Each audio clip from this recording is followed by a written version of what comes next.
Həzm sistemi ilə əlaqəli bu tapşırığa da baxaq. Verilmiş variantlara uyğun gələn orqanların şəkli üzərində müəyyənləşdirin. Bir ağızdır, bir ağız. 2 qaraciyər. 3 nazik bağırsaq. 4 mədə. 5 mədə-altı vəz. 6 da yoğun bağırsaqdır. Yoğun bağırsaq. İndi baxırıq. Mexaniki həzmin getməsini təmin edən əsas orqan. Ən əsas ağızda gedir. Dişlər mexaniki həzmə uğradır. Ona görə də A-ya yazacam 1.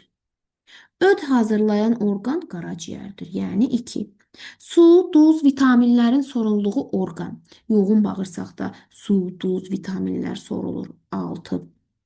Yumurtanın ilk kimyəvi həzmi. Yumurta zülaldır. Zülalın da kimyəvi həzmi başlayır mədədə, tamamlanır nazik bağırsaqda. İlk başladığı dediyinə görə mədə götürəcəyik.